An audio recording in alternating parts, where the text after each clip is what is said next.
Welcome. This is our first tiny talk on Tuesday. We're going to be here every other Tuesday. Rory LemonAid and myself talking health in the making. So my name is Mesma. I am a dancer. I am a yoga teacher. I've been doing yoga for many, many years, actually since 2002. And I'm also a coach. And I'm joined here by the amazing Rory. Would you like to introduce yourself, Rory? Okie dokie, yeah. My name's Rory LemonAid. Well, I go by LemonAid as my osteopath name and healthcare worker. And I became an osteopath in 2014 and was interested in the self-healing mechanisms all the way through from 2000 when I started doing massage, and it all derived from my sort of happened from when I was in my early 20s, and I healed without any medications using reflexology, 14 weeks of it, in fact. So I sort of I found out about the natural healing mechanisms that everyone innately has to get better, and it's possible. So that became my sort of life's interest, as it were.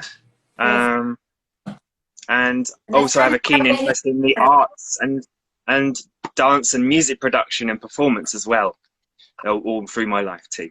And that's, I think, that how we kind of met via that kind of process indirectly too. Yeah, so I also, as well as being a dancer, I run a project called Business Yoga, which came about because I saw how family members were really struggling with their health, and especially kind of posture, spending a whole day sitting at the desk, how that wasn't really conducive to or helping them and their well-being. And so the two of us were talking, hello, welcome to you worldwide. The two of us were talking about health and how passionate we are about spreading the message and getting the word out there of how you can heal yourself, that it doesn't always have to be about kind of going to experts, but that you can also implement really small practices to make a difference on a daily basis. And here we are. Yeah. So today's topic is health. We thought, being that the whole project is called Health in the Making, we'd better actually explain what is health, explore what is health. So today's conversation, we are going to be unpicking what is health. What is health as a concept? Welcome. Thank you so much to you worldwide. Yeah. Well, oh yeah, by the way, yeah, if there's any questions that come up that anyone has, obviously just pop them in, but we'll look at them afterwards. So we'll just go through the talk, so we won't get broken up on the talk, and then we'll look at any questions afterwards.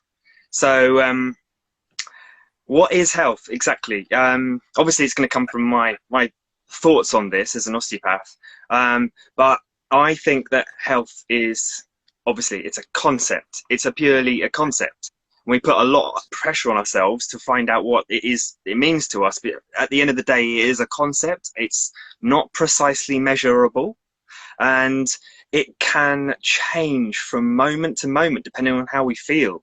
We can have something that we implement and we feel healthy and great, or we can do something and slip into a perceived unhealthy action, or eat that whole chocolate cake all at once and go, oh no, I feel really unhealthy now. So we can feel in the moment healthy or unhealthy. So yeah, there's the sort of in the moment health, and then there's how it affects us in the midterm and the long term as well. So we're always sort of trying to gauge what it is, and it's also multifactorial as well. Sorry? We were saying, Rory, we were talking a lot about how often we don't, as a society, we might not think about health until we realise that we're unhealthy, that someone else might tell us that we're unhealthy, and that's when we really start to think about it. So perhaps how do we make it a part of our lifestyle, a part of our well-being, and something that's very natural and very easy to go to, rather than it's something that we're running away from being unhealthy, and so suddenly we think about health. Exactly. Yeah. So there's a lot of factors. We call it in the holistic industry. It's multifactorial, and it What do you mean needs by it needs a holistic perspective if you're struggling to find answers to any issues. And we're always trying to, like you said, we're always trying to look at the issues rather than necessarily realize that things are working. That there's a lot of stuff that's constantly working in the background, and we are maintaining health alongside that whole process of trying to work out what's wrong all the time. So yeah, lots of factors. So multifactorial, what do you mean by that, Rory? Can you explain multifactorial, please? Well, yeah. So yeah, like it kind of sounds, there's a multitude of factors that affect human health, especially. So it's difficult to test individually. It's very difficult especially because there's emotions and beliefs can actually affect our situation too. But the way I can go about trying to break this down further into smaller concepts without being too specific, I like to say things that there's like positive affecting factors and negative affecting factors, but these aren't again necessarily just black and white, and it's it's like what betters our health, or what worsens our health, or what helps our health, or what hinders our health over time, rather than going, this is completely bad or this is completely good. So I like to say positive affecting factors, such as moving well, breathing well, eating well, sleeping well, and then you get into more sort of like, again, more conceptual stuff like purpose. So, if we're getting out of bed in the morning with a clear purpose, that or loving what we're doing with our day, then that's going to make a big difference. Self-expression, having if we're feeling like we're not being able to express ourselves either verbally or physically, and the connectivity with others as well. That's a very interesting one, that isolation can tend to make our sphere smaller, and connecting with a lot of others and is going to broaden that horizon, health horizon, as it were.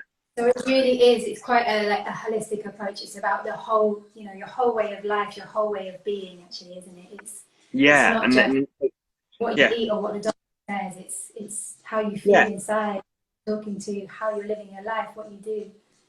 Exactly. What is it? And there could be things that we're trying our best to do in that area, moving well or breathing or eating well, for instance. We might not be breathing so well, or we might not be sleeping so well. So that's why, I mean, looking at it holistically and getting an overview of it all is useful for then exploring what things might be missing. And there's also these negative. Go on. Yeah. Let's hear the negatives. Okay. Yeah, there's negative affecting factors. And again, this is not exhaustive, this list. Neither of these are exhaustive. Just like to sort of get people thinking about what it might be potentially affecting them, but not necessarily worrying about it. Because there's one of them, worry, fear. Fear of what's going to happen, what's going on, is our health not good? What? I would love to. I know we're going to talk much more about stress as time moves on, but I think that for sure. That we spend thinking about things, the time we spend inside our mind, maybe to the outside world we might look like we're having a great time, but actually there's all this internal dialogue going on that's really affecting our health and our well-being. Yeah, but the great thing is that we can actually manipulate that in a dialogue too, once we realise that it's a dialogue that can be the subconscious or conscious going on. But yeah, more negative things, such as, so for instance, increased inactivity has been known to be affecting us. Exposure to toxic chemicals, things that have been notified as hormone disruptors. So yeah, there's that kind of area of things, what we expose ourselves to, or we don't, or have a choice, or don't have a choice of getting exposed to toxic chemicals. Reduced direct exposure to sunlight, the disconnection from nature. Oh yeah, England. Yes. Well, yeah, again, let's not worry about that too much. But yeah, it's being aware of it. But yeah, the disconnection of from too much prolonged disconnection from nature has been known to affect us quite a lot. Massively as well. Massively. So we go back to fear again. There's even the fear of missing out, being specific, being connected to seeing a lot of information online that looks perfect, or and we want to be doing it, but we're just end up just absorbing that and feeling like we can't manage it all, missing out on it, missing out on all this great activities and skills that we're seeing everyone do all the time on social media. Mm-hmm. And so my question is about this. We've got these negatives and these positives. I believe that it's not necessarily for us to judge what is, for us to always put things in that box of positive and negative, or of good and bad and right and wrong, but to recognize as an individual what actually does, what makes you feel good, what sparks your joy, how you're able to live your best life. Exactly. So there's only a couple of other ones I was going to say about the negative, but yeah, definitely negativity is like it's to be aware of it, but then focusing on the positives, because then you know what to look out for and catch yourself. I wanted to reflect on. I know you've got some more. You've got some more on the list, right? But I just wanted to reflect on times. There was a time back in 2007 when I was doing this diet. It was a candida diet, so I was really trying to kind of cleanse out my body. And psychologically, I had this idea of good and bad. So when I ate something that I was associating with bad, I would instantly feel bad. It was almost like I started, the thinking of it, the thinking about that thing made me instantly feel ill. So how important it is that we also learn to listen to our intuition, and that it doesn't have to be all these kind of external factors of right and wrong, but really about, well, what's good for me. And at the time I did really need to do that diet, and I really needed to go through that journey, but now I've realized that actually I had a really negative association to certain foods, and that was my own, that was contributing to my not being well. For sure, yeah.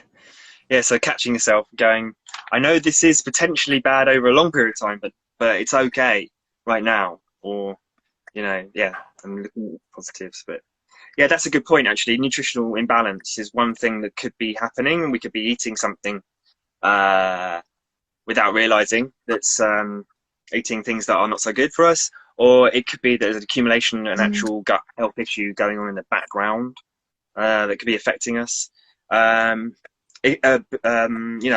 Overuse of alcohol, poor breathing patterns is a massive one that we'll definitely be going into another talk with. To look at what is to look out for in terms of possible poor breathing patterns, and what is actually a good breathing pattern. So yeah, many different aspects there, and we'll explore these for sure over the next topics. Yeah. So should we talk a bit about the placebo nocebo, which I kind of mentioned, talking about that psychological relationship I had to food back in 2007, but I know you wanted to talk a bit about the placebo and the nocebo. What does nocebo mean? Yeah. So that was that is yeah. We've all heard of the placebo effect, and we want to kind of potentially blame the placebo effect for something that we don't understand. But actually, all it is that our beliefs can create our choices, and then they create our actions. And so there's an internal dialogue, like you said, and there's also what we could be looking at, what affects us externally, and whether we have choice to change that. But the belief system that we have has been shown to have just as much power over how our body reacts to things as actual external interventions. So the placebo effect the placebo effect is actually inseparable from what we do and make our choices with.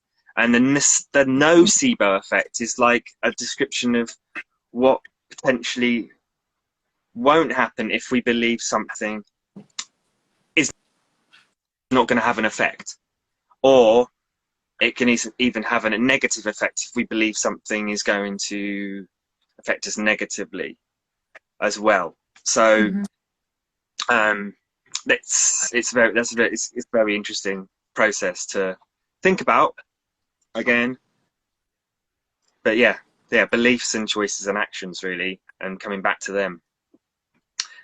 So coming back to this idea of finding balance, and we've talked a little bit about polarities, those opposites, and the good and bad, and the right and wrong, and the negative and positive. How do we find balance? Is it something that is for the individual? Is it something? How do we find these balances within our own lives?